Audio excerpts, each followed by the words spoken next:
Hello everyone, and welcome to the fourth and final video for chapter 27, where we're moving from China to Japan. Specifically, we're going to be talking about the unification in Japan. By the 16th century, Japan had been for a couple of hundred years in a long state of civil disorder. Some might call it constant civil war. Feudal warlords, they were fighting for control with their private samurai armies, and the emperor really didn't have the power to enforce any type of centralized rule.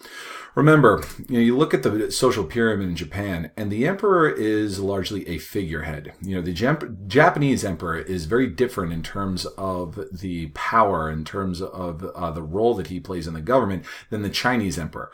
Chinese emperors, with varying degrees, but were largely, they had centralized control. They were not figureheads. The Japanese emperor, even though he was revered as being godlike, and descended from the sun god, he didn't have any real political authority. That real political authority, that rested with these guys here, the shoguns. Shoguns controlled the military and the government, but competition between shoguns and the local warlords had led to an awful lot of chaos by the 14th century. And by the end of the 16th century, though, we're starting to see order restored by these guys, the Tokugawa shogunate. This shogunate restored order and centralized rule in Japan. Now, it was started by this guy, Tokugawa Ieyasu. He sought to stabilize Japan and prevent more civil war. Now, from his new capital in Edo, his first step in doing this was to control the daimyos. Okay, now you look at the pyramid over here. The daimyos are next under the shoguns. Daimyos, they were local lords, and the land that they controlled, they had complete autonomy on their lands. They could really do whatever they wanted, similar to the feudal lords in medieval Europe. So Tokugawa said, we got some new policies here. And one of them that he instituted was known as alternate attendance. This meant that the daimyo had to live in Edo, live in the capital, every other year. So he couldn't just spend all of his time on his own lands, and Ieyasu would keep tabs on him every other year. Also, the daimyo's family had to live in Edo full time. Essentially, they were hostages. So, they also, the shoguns had to give their okay for marriages, arranged marriages that the daimyo were having. They required permits for construction projects on the daimyo's lands, as well as, you had to have permission, for the daimyo to meet the emperor. The shogun had to give them the thumbs up for it. So, there really was a tight, strengthening of control over the warlords. Now, not all of them. I'll show you a map in a second. He didn't have total control over everything, but enough that it made him the most powerful figure in all of Japan. Now, the shoguns also at this time restricted foreign relations. This is one of the big defining characteristics of the Tokugawa shogunate. The Japanese saw how the Spanish had conquered the Philippines, and they were pretty wary of too much European involvement. They forbade Japanese citizens from traveling abroad. They prohibited the building of large ships. Europeans were expelled from Japan, and foreign merchants were no longer welcome in Japanese ports. Really, only a small number of Dutch merchants were allowed to trade in the port city of Nagasaki. Now, they could be very strict in enforcing this, with executing people that violated these rules, but they weren't always the most consistent and never fully shut off access with Europeans. Now, you look at the map. First off, the color coordination. Let me move me out of the way here again. The yellow are areas controlled directly by the Tokugawa shogun or his direct vassals. And then the pink here are major Tokugawa holdings. Here you have Edo, which would eventually become Tokyo. That's why they put the capital there. And so basically all of this area through here, okay, those are under direct control. So I think areas controlled by outside daimyos, well, it looks like sizable enough, but the main real estate, okay, the centralized location and where the trade routes are going to be going through, those are directly controlled by the Tokugawa shoguns. Now, even though long distance trade was shut down, you see, they're so close to Korea and even China and so forth, the trade did continue with these areas. And that was able to be economically beneficial to them, obviously. So Not a total shutdown of trade, as I said, but definitely a restriction of contact with the outside world, and that would stay that way up until the mid-1800s. Right, here you have the port city of Nagasaki, and you can see both Japanese ships and some European, specifically Dutch ships just kind of idling together in the harbor. So there was some contact going on. All right, economic and social change. Now, the end of Civil War brought a time of economic growth in Japan. They're not always fighting all the time, and they can concentrate on making things and trade and things like that. And this, in turn, led to some significant social changes. Now, the economic growth was largely due to increased agricultural production. You have new crops, some of them due to the Columbian Exchange, some of them just due to trade with other places in Asia. You have new methods of irrigation. You have new fertilizers, right? This all leads to more crop production. A lot of villages actually began being able to focus on cash crop production because food was so plentiful. They didn't need to be just completely self-sufficient anymore.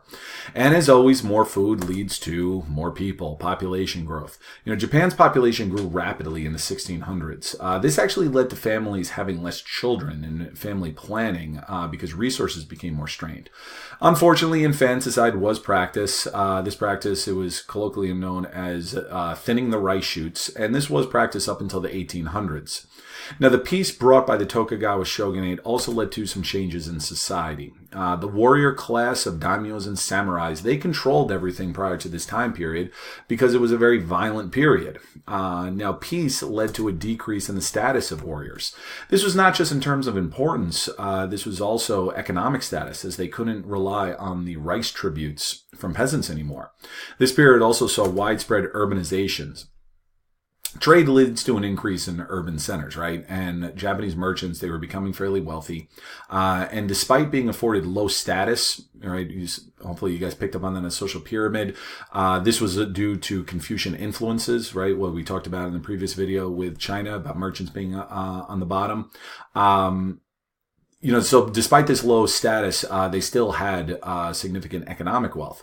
Now, this trade network led to a vibrant urban culture, and cities such as Edo, you look at the map here, they had 1 million people living there by 1700, right? You see this kind of large, expansive urban center. So you're starting to see major cities, very, you know, with very densely populated areas as well, kind of packed into small areas, developed throughout Japan.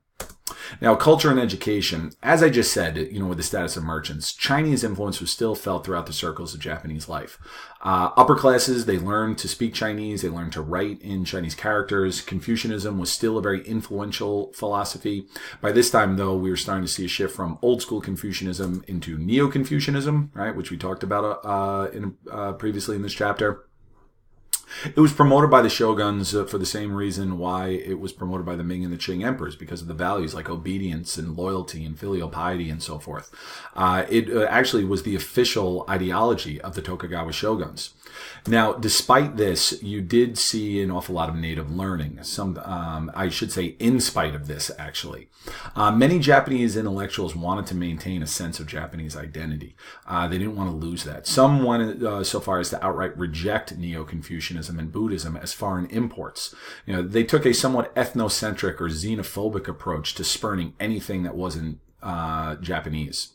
Regardless of whether it focused on Chinese or native learning, the centers of Japanese culture, I wouldn't necessarily call them centers of learning, but centers of culture, of popular culture, these were known as floating worlds. Okay, you see some traditional Japanese artwork. I should have put that up earlier, but you guys get the idea. Now, floating worlds were entertainment centers. They acted in a number of ways. They were theaters, they were tea houses, they were brothels, they were taverns, right? They were just kind of centers of entertainment, centers of gathering. Floating worlds were where the middle and the common class could get their own culture, right? Popular culture in the floating worlds was very different from the refined culture of the government, the high-end culture. You know, this wasn't the hoity-toity culture that was influenced by Confucianism and so forth. Here, commoners focused on culture like popular novels and theaters, you know, new forms of theater such as kabuki, right, and bunraku. Kabuki, you see that the common characteristics of that are the heavy face paint and the very over-exaggerated movements, you know, kind of lively performances. And bunraku, you have puppet theater. right, where you've got, they might have as many of 2 or 3 people actually operating puppets to give them very kind of intricate motions. They became popular at that time, and obviously you can tell by the photographs that they're still popular in Japan today. Now, let's move on to Christianity in Japan. Now, around the same time Matteo Ricci and Europeans were traveling to China to convert the Chinese, you saw Christian missionaries were going to Japan as well. Probably the most prominent of these was the Jesuit priest Francis Xavier. He traveled to Japan in 1549 to convert them. Here you see a Japanese depiction of Franciscans. This one on the right here, okay, the guy without the hat, that is supposed to be Francis Xavier. Now, these early missionaries actually achieved some pretty significant success. However, Christianity became a casualty of the Tokugawa shogun's fear of foreign influence. You know, they worried that European missionaries would form alliances with local daimyos as these daimyos began to convert to Christianity. And this led to some pretty violent anti-Christian campaigns. This was between the years of 1587 and 1639. The shoguns ordered decrees ending Christian missionaries, and they ordered all Japanese Christians to renounce their faith. Now, anybody that refused to abide by these decrees met a somewhat violent end. They were tortured and executed. Crucifixion was the favored method of for this. You know, it was thought to be somewhat fitting by the Tokugawa shoguns, given its history with Christianity. This campaign was actually so effective that some European missionaries actually renounced Christianity and became Buddhists. And by the late 17th century, tens of thousands had been killed, and Christianity was only surviving as an underground religion. All right, so that wraps things up both with this video and for Chapter 27. And for Chapter 28, we're going to be going back to the Middle East and in that area for the Islamic empires.